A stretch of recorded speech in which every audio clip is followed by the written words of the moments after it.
Le débat de France 24, il est consacré aujourd'hui à cette rencontre en Corée du Sud entre Donald Trump et Xi Jinping, la première du second mandat du président américain, 6 ans après leur dernier tête-à-tête. Droits de douane, terres rares, soja ou encore fentanyl, les deux présidents ont semblé calmer le jeu. Alors s'agit-il réellement d'une désescalade, d'une trêve? Est-ce amené à durer? On va le voir aujourd'hui avec mes invités. Bonjour Simon Menet. Bonjour. Vous êtes chargé de recherche à la Fondation pour la recherche stratégique, responsable du programme Taïwan. Bonjour Jean-Philippe Béja. Bonjour. Vous êtes sinologue, directeur de recherche au CNRS et au Centre de recherche international. Face à vous, Alexandre Kateb, bonjour, économiste, bonjour. Fondateur et président de Multipolarity AI. Et puis je salue également Mélina Huet. Bonjour Mélina. Bonjour Florent. Chroniqueuse internationale, bien sûr, ici à France 24. Avant de tous vous donner la parole, les images, les faits, c'est avec Thibaut Francesque. Une poignée de main après 1h40 d'échanges et aucune déclaration commune. La première rencontre entre les dirigeants chinois et américains depuis le retour de Donald Trump à la Maison-Blanche a été relativement succincte. Ils ne s'étaient pas vus depuis 6 ans, mais le président américain la qualifie de grand succès. Dans son avion qu'il a immédiatement repris après l'échange, il s'est confié aux journalistes sur le contenu des discussions. Première avancée, un accord sur les terres rares et une réduction des droits de douane sur la Chine. Il n'y a plus de blocage sur les terres rares. Ça va disparaître de notre vocabulaire. C'est un accord d'1 an et nous l'étendrons ensuite. Les droits de douane étaient de 57%. Ils passent à 47%. Nous les avons réduits par rapport au fentanyl. Car je crois qu'ils prennent vraiment des mesures à ce sujet. On le voit déjà. Le fentanyl, un sujet majeur pour le président américain. Cette drogue fait des ravages aux États-Unis et il estime que la Chine n'en contrôle pas la circulation. Sur les terres rares, Donald Trump était furieux après l'annonce par Pékin d'une réduction des exportations.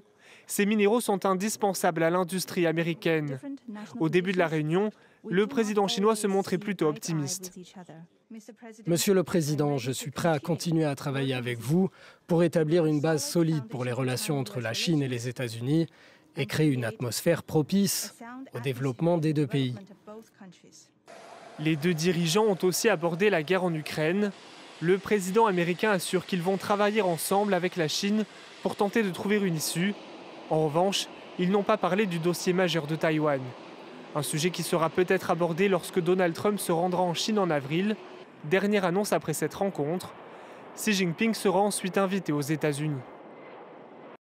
Voilà pour les images. Avant d'entrer dans le détail des points abordés par les deux présidents, sur le fond, est-ce qu'on est là dans une trêve, une pause dans l'escalade des tensions? Il n'y a pas de changement de paradigme dans cette relation sino-américaine?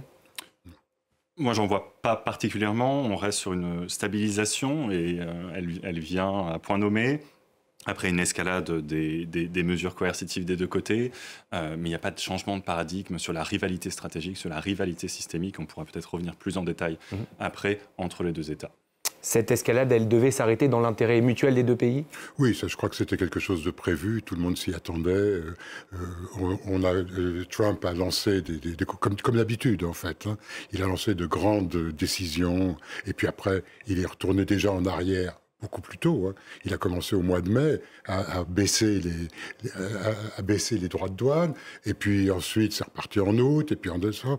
Donc l'idée, c'est simplement, il fallait avoir une grande victoire. Alors ce sommet, c'est une grande victoire. Il s'est battu pour l'avoir. Hein. Je dois dire que Xi Jinping, dans un certain sens, n'était pas du tout chaud. C'est les Américains qui l'ont annoncé. Ils ont insisté là-dessus. Et maintenant, c'est lui qui dit « It's an amazing meeting ». On a eu des résultats absolument extraordinaires. Bon, c'est son habitude. Hein. Oui, c'est son habitude. Mais enfin, si on regarde, c'est effectivement une trêve d'1 an et rien n'est résolu. La concurrence est toujours la même et les vrais problèmes, et aucun problème politique n'a été abordé. Et ça, c'est quand même quelque chose d'important. Quand on dit les deux plus grandes puissances, les chefs des deux plus grandes puissances du monde se rencontrent et ne parlent pas quand même des nombreuses crises qui secouent le monde aujourd'hui, ça pose quand même problème.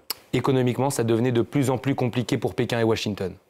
Ça devenait de plus en plus compliqué parce que les dernières mesures qui avaient été annoncées de part et d'autre avaient accentué l'escalade en fait et les tensions d'un point de vue géoéconomique, puisque les États-Unis ont par exemple étendu leur liste des entités surveillées ou sur leur liste spéciale à toutes les filiales contrôlées à plus de 50% par ces entités. Et en rétorsion, la Chine a annoncé ce nouveau régime de restriction sur les terres rares qui est beaucoup plus draconien que celui qu'elle avait mis en place au mois d'avril. Et donc, en fait, on est retourné au statu quo qui prévalait avant ces deux annonces. Si on accepte les baisses de droits de douane sur le fentanyl, de 10 points de pourcentage, donc les réduisant à 10%, et puis les annonces sur les achats de soja par la Chine, mais qui finalement, on l'a vu, c'est pas forcément quelque chose qui engage la Chine sur le long terme si on se réfère à de précédents accords, notamment celui de 2019. Et on va revenir en détail tout à l'heure sur tous les points des discussions entre les deux hommes. On l'a noté avant la rencontre, Donald Trump, il a annoncé une relance immédiate des essais d'armes nucléaires américaines. 33 ans que ça n'était pas le cas. Mélina, évidemment, c'est une façon de montrer les muscles avant d'arriver à la table des négociations, c'est du classique. Oui, bien sûr. Alors, c'est toujours intéressant de voir que c'est intervenu effectivement juste avant sa rencontre avec Xi Jinping. Annonce du département de la Défense ou du ministère de la Guerre, pardon, parce que c'est maintenant... Comme ça qu'il s'appelle désormais.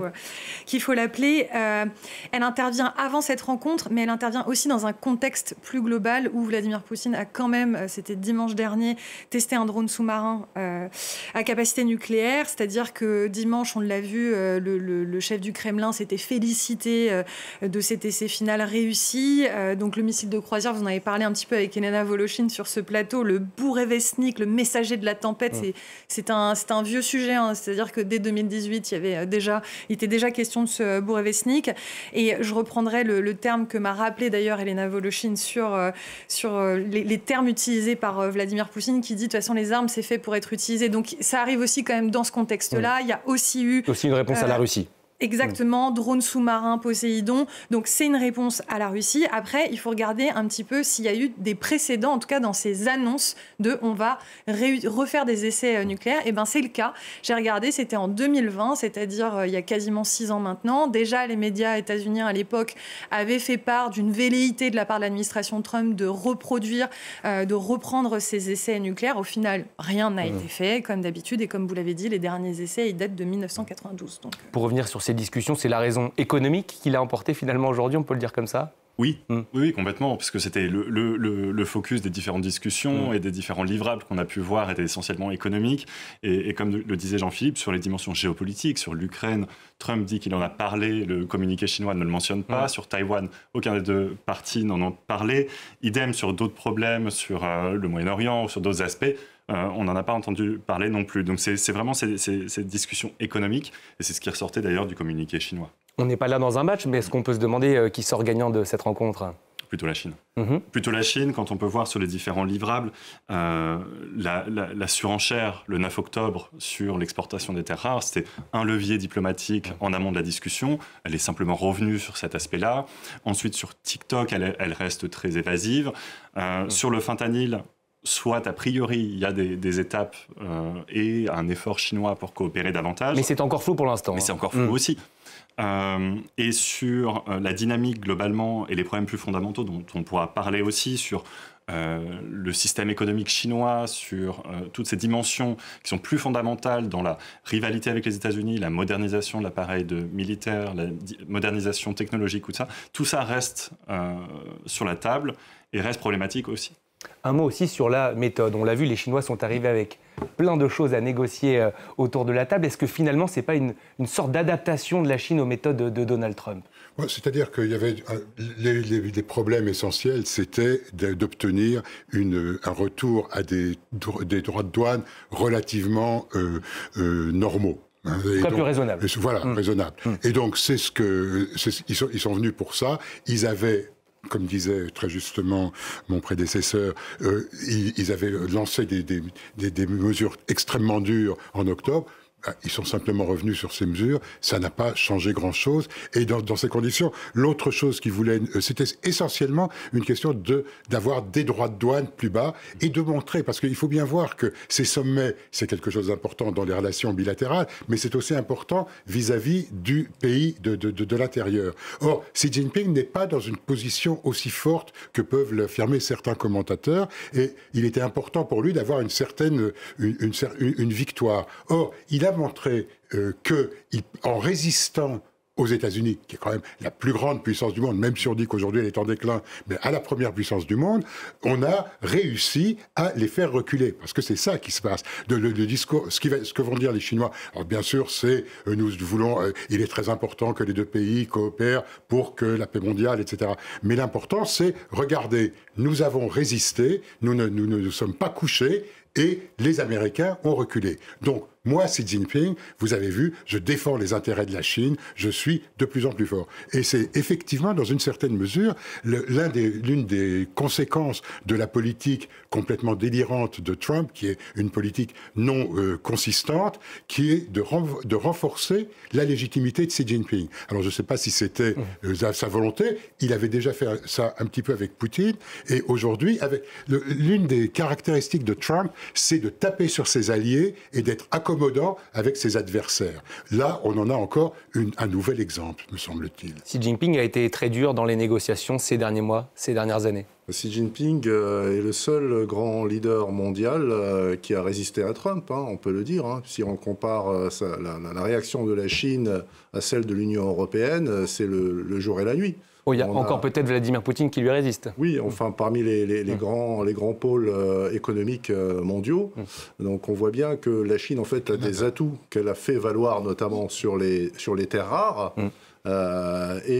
C'est quelque chose qui n'avait pas forcément été, d'ailleurs, tout à fait anticipé, je pense, par l'administration Trump, et qui a conduit à ce virage à 180 degrés, finalement, d'une posture d'escalade et de confrontation qui était conforme à ce qu'on avait observé lors du premier mandat de Donald Trump, à une posture beaucoup plus accommodante, voire une certaine forme de détente géoéconomique et géopolitique qui pourrait augurer une amélioration des relations à moyen long terme, même si cette rivalité stratégique, comme ça a été dit par mes collègues, reste entière aujourd'hui. Dans le détail, il y a donc eu ces discussions sur le fentanyl. Donald Trump a décidé d'abaisser de 20 à 10% les droits de douane qui avaient été appliqués en début d'année à la Chine. Le fentanyl, c'est évidemment un problème de politique intérieure pour le président américain. Absolument. Alors, c'est intéressant de voir comment il présente ce problème au niveau national. C'est-à-dire que c'est toujours une question aussi de politique nationale, comme vous l'avez dit à juste titre. C'est-à-dire qu'on fait des annonces avec des bilatérales et des annonces avec des partenaires internationaux, mais il y a un impact sur le niveau national. On se dit, nous, vu d'Europe, c'est un souci de santé publique majeur.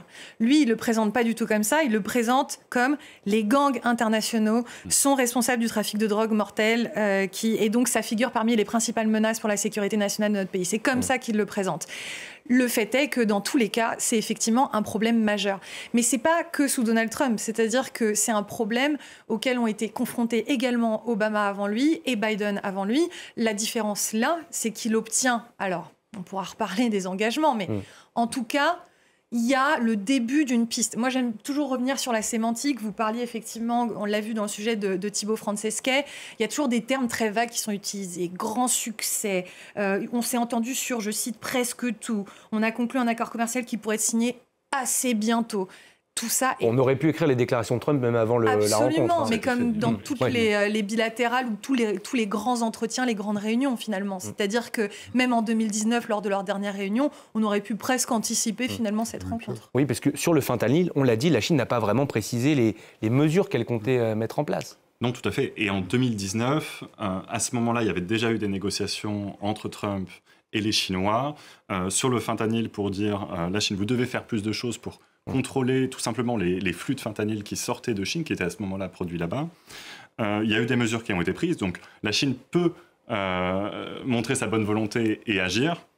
En revanche, ce qu'on voit, c'est que les précurseurs, donc les ingrédients qui composent le fentanyl et qui viennent de Chine, continuent d'irriguer, par exemple, les cartels mexicains, qui ensuite alimentent le marché américain. Et là, la Chine n'a pas montré sa bonne volonté de le faire, mais parce que aussi, c'est pas dans son intérêt, tout simplement, à agir contre ces activités criminelles en particulier. Et ça, on le voit sur d'autres sujets, sur, par exemple, la fraude aux télécoms en Asie du Sud-Est. La Chine agit sur certains aspects, mais pas sur le trafic d'êtres humains, etc. Idem, on a aussi de leur paillage illicite en Guyane française, où on a des Chinois qui sont impliqués. Et idem, là-dessus, la Chine aussi n'agit pas nécessairement. Donc voilà, c'est en fonction de ses intérêts purement et simplement. Sur le fentanyl, Xi Jinping, il gagne dans ce dossier en tout cas. Écoutez, oui, il obtient une baisse des droits de douane. Il obtient la baisse des droits de douane. Il s'engage à contrôler les flux, mais il n'est pas toujours possible de le faire, pourrait-il dire. Et ça rappelle effectivement ce qui s'est passé en 2019. C'est-à-dire qu'il y a eu toutes sortes d'engagements qui n'ont pas été des engagements concrets, qui n'ont pas été chiffrés et qui, au bout d'un an, avaient complètement disparu et personne ne les respectait plus. Donc je crois que c'est quelque chose... Alors c'est toujours un peu le cas dans les grands sommets. On a des grandes déclarations et puis après il faut se mettre au travail. Le diable est dans les détails, comme on dit. Alors, mais très probablement, on aura beaucoup de réticence de la part des Chinois. C'est-à-dire que pour les Chinois, comme vous le dites, c'est pas du tout quelque chose d'essentiel. C'est essentiel pour Trump, c'est essentiel pour les États-Unis. Alors pour rappeler aussi quelque chose, on peut rappeler un petit peu d'histoire, mais au fond, dans une certaine mesure, le siècle d'humiliation de la Chine a commencé avec ce qu'on appelle la guerre de l'opium, lorsque la Grande-Bretagne, le Royaume-Uni, utilisait de l'opium pour financer ses achats de thé et de soie. Alors, dans une certaine mesure, c'est une revanche de la part de la Chine. Et Xi Jinping lui-même aime beaucoup se comparer à Lin Zexu, qui est celui qui avait osé réagir contre les impérialistes britanniques. Simplement, à l'époque, la Chine n'était pas forte. Elle a été immédiatement balayée par les canonnières anglaises.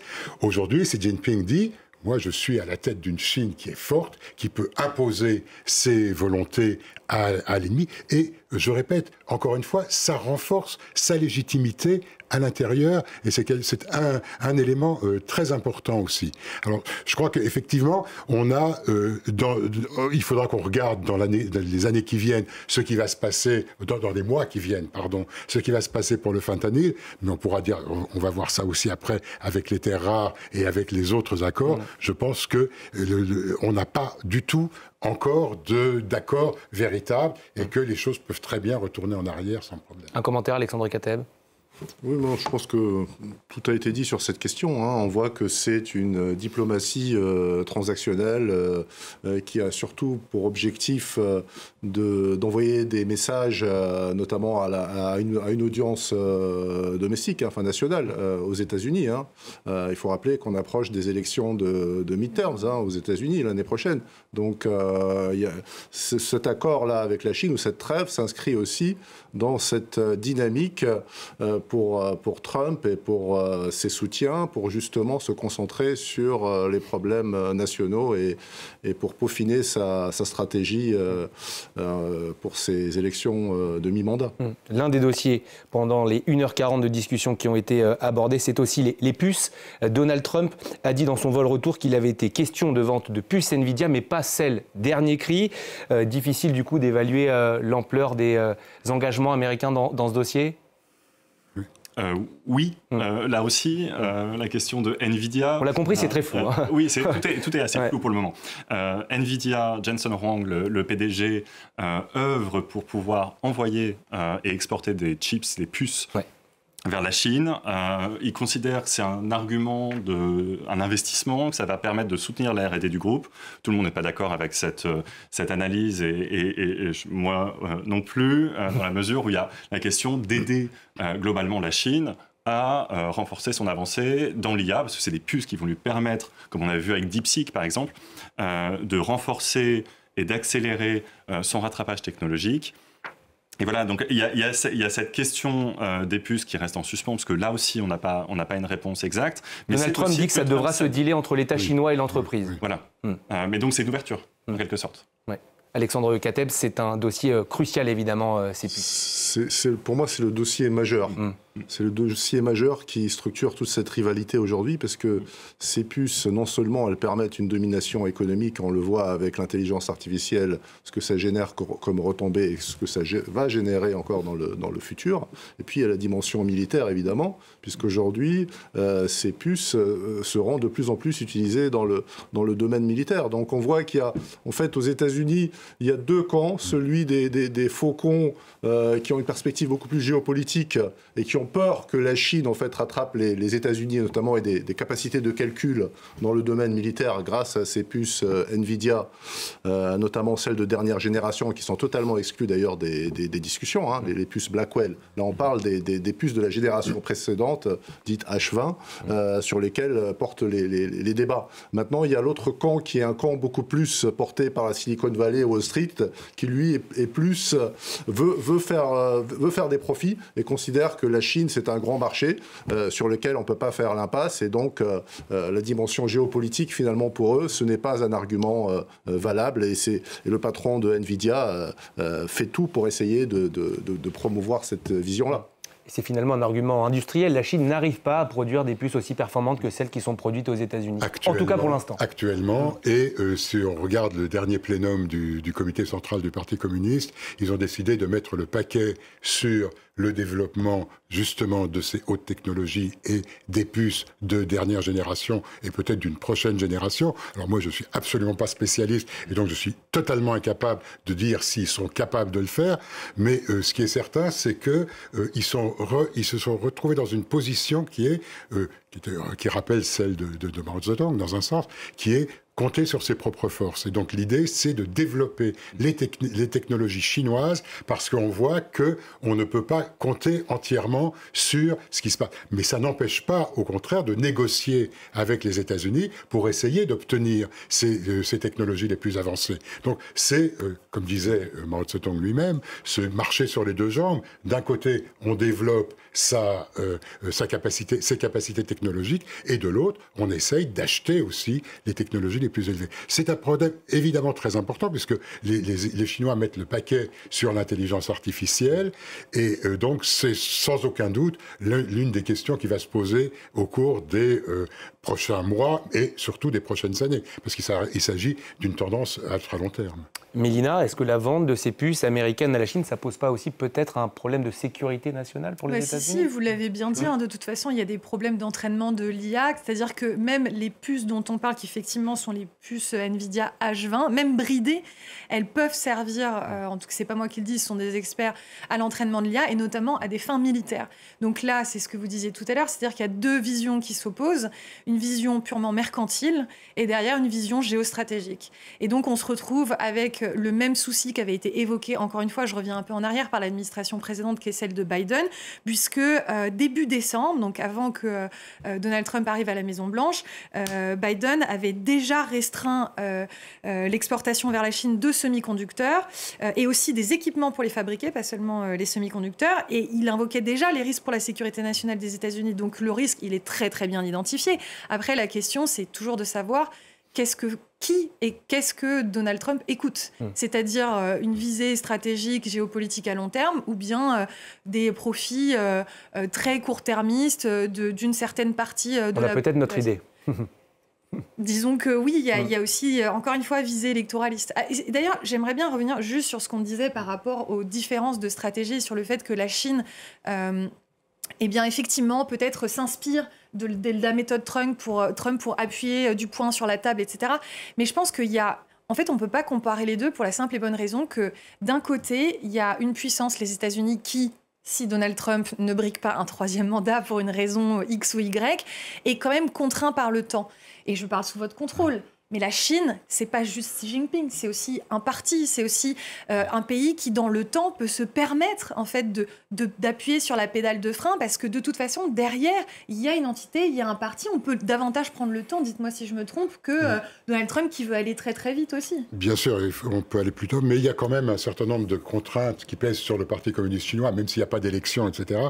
Il y a un problème de développement de l'économie. Actuellement, on est dans une mauvaise situation économique en Chine, ce qui n'est pas apparu, mais c'est le cas. Et il y a effectivement cette espèce de... le Parti communiste est obligé de de se lancer dans de continuer la croissance pour garder sa légitimité, pour éviter qu'il y ait d'énormes problèmes sociaux. Et il y a d'énormes problèmes sociaux en Chine. Vous avez un vieillissement de la population qui est extrêmement rapide. Il y a un chômage des jeunes qui est de plus en plus développé et un désintérêt pour les grandes campagnes lancées par Xi Jinping.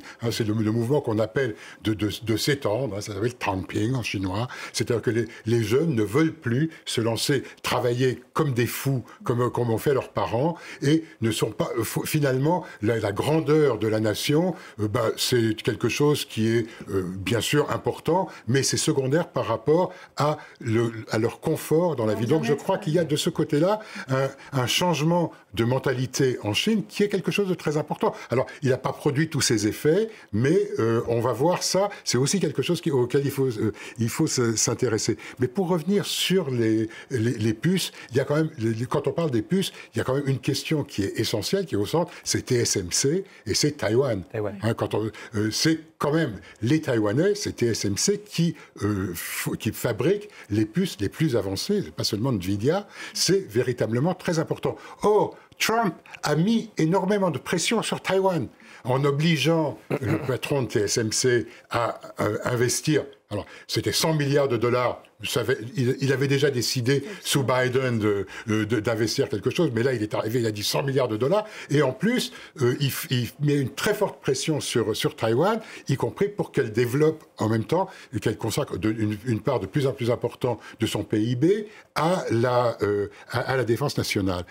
C'est une question centrale, cette question de Taïwan et cette question des puces. Donc, si Trump laisse tomber Taïwan, et aujourd'hui, c'est extrêmement difficile de dire quelle est sa position. Alors, je sais que l'ambiguïté stratégique a toujours été au cœur de la politique américaine, mais en l'occurrence, on s'inquiète beaucoup à Taïwan du fait que Trump serait capable de faire un grand deal avec les Chinois, et il sacrifierait Taïwan. Donc, dans une certaine mesure, le fait qu'on n'ait pas abordé la question de Taïwan aujourd'hui au cours de ce sommet est peut-être quelque chose de plutôt positif dans la mesure où les Taïwanais étaient très inquiets que Trump les lâche. Donc c'est simplement une autre... C'est votre sentiment également ? Complètement, c'est ce que j'allais dire sur Taïwan. C'est positif que ça n'ait pas été abordé et c'est encore plus positif que Marco Rubio, donc le secrétaire d'État américain, ait clarifié un peu plus la position américaine en réaffirmant le soutien américain à Taïwan.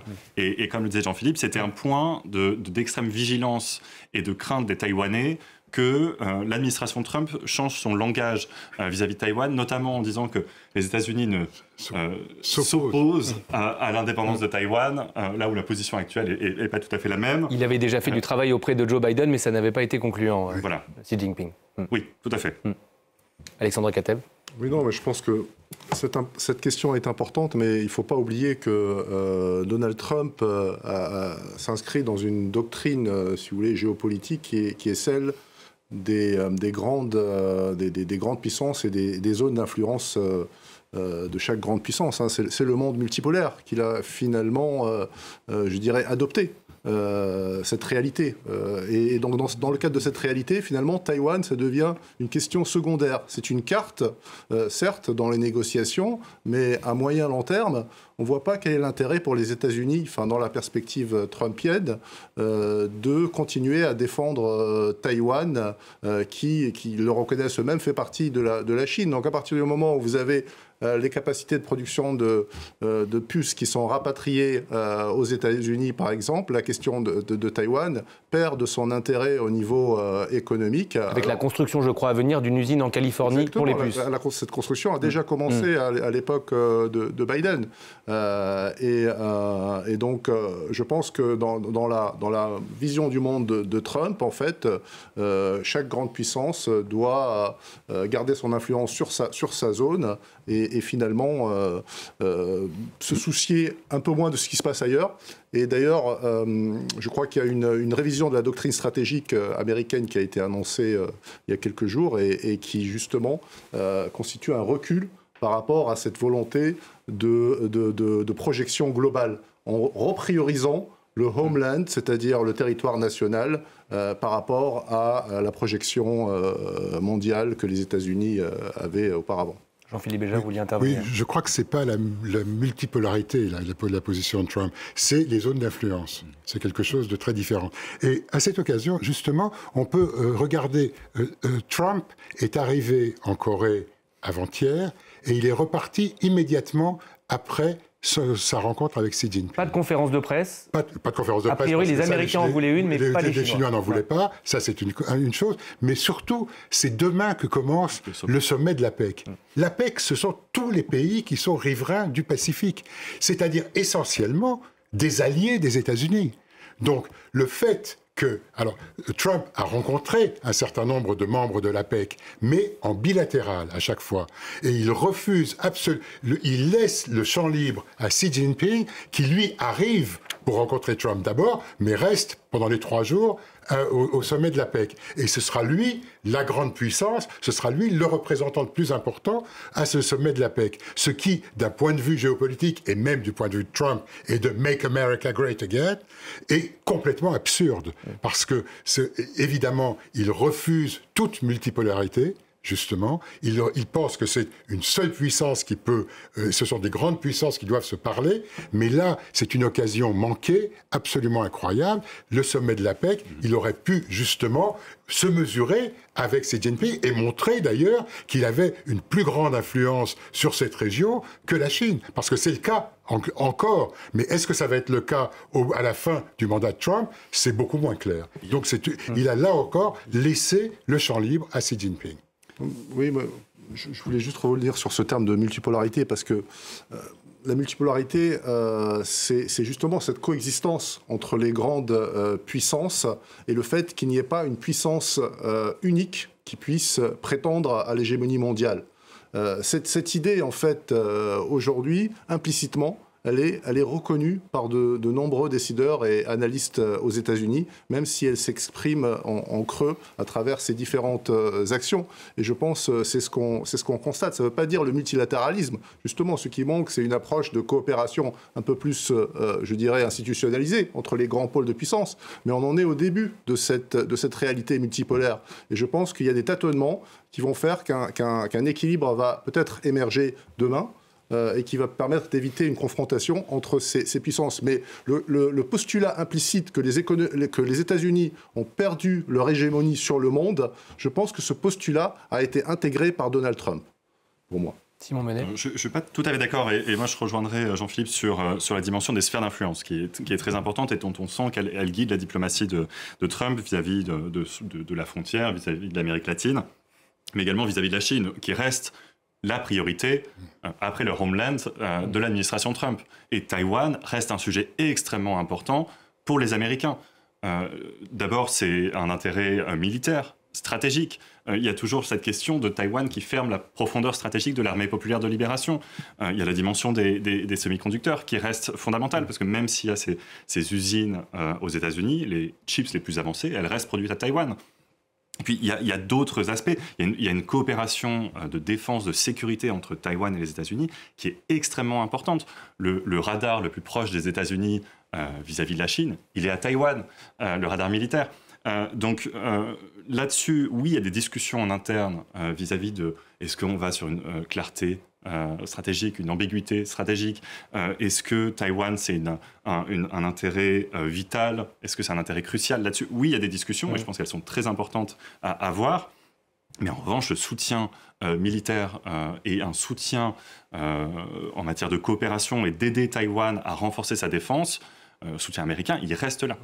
Tant que ces puces seront fabriquées à Taïwan, Donald Trump ne lâchera pas le territoire?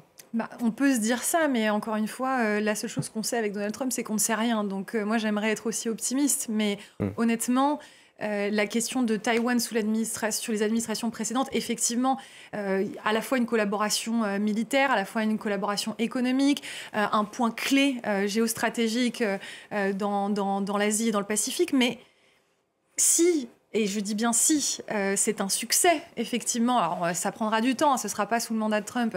La fabrication à domicile de ces puces qui sont effectivement d'une supériorité technologique largement avancée par rapport à ce qui est produit partout dans le reste du monde.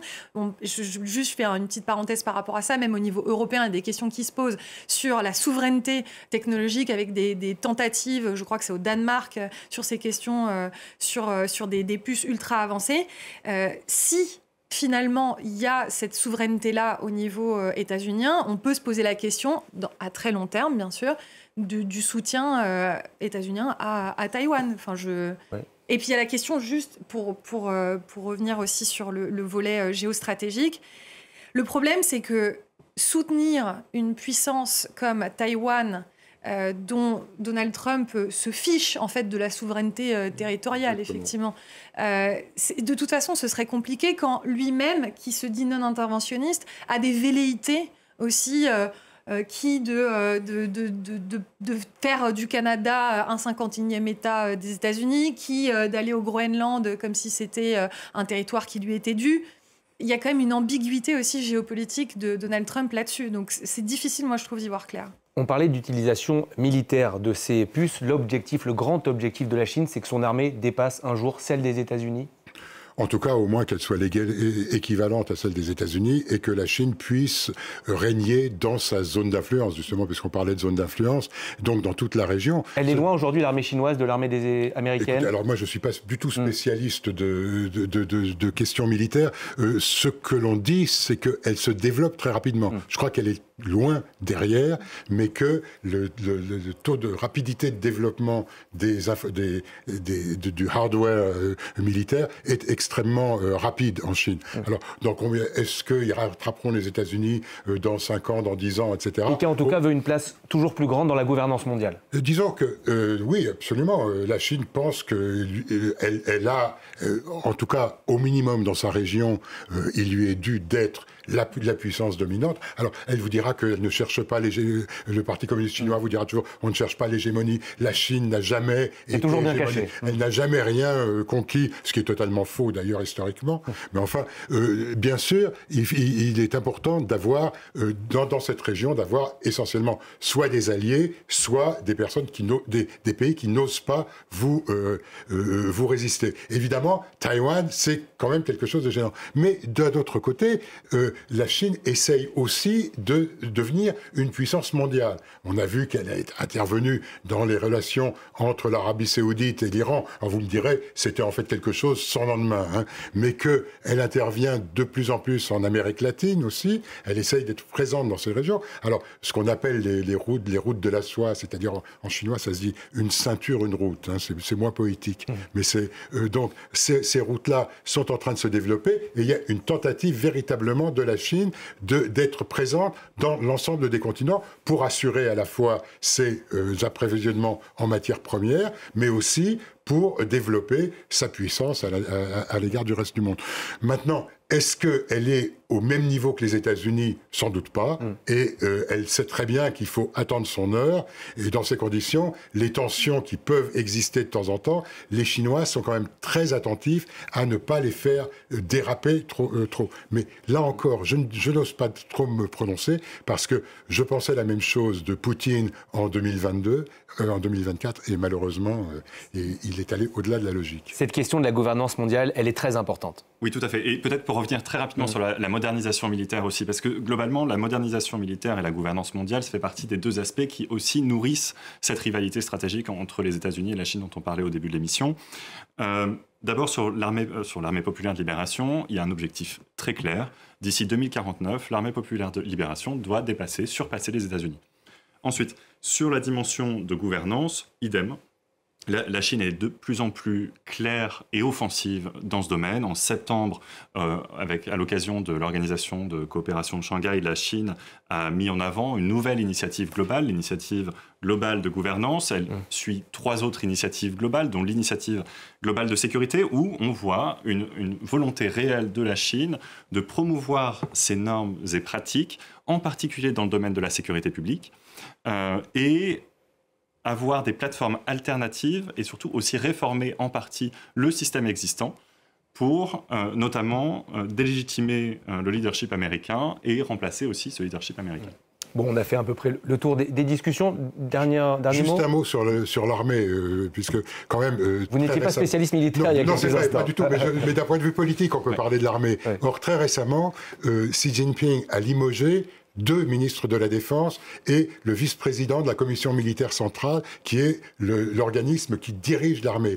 Dans une certaine mesure, ça rappelle un peu ce que Staline avait fait en 1938, où il avait décapité la direction de l'armée rouge. C'est quelque chose de très bizarre, et il faudra voir, il y a au niveau de la politique intérieure chinoise, alors si le Parti communiste est opaque, l'armée populaire de libération est encore plus opaque, mais en tout cas, ce qui est en train de se passer aujourd'hui au niveau du rapport entre Xi Jinping et des gens qu'il avait même promus au sommet de l'armée, c'est quelque chose auquel il faudra faire très attention. On peut se pencher rapidement sur la suite. Est-ce que cette trêve, elle est amenée à durer selon vous, Alexandre Katev ?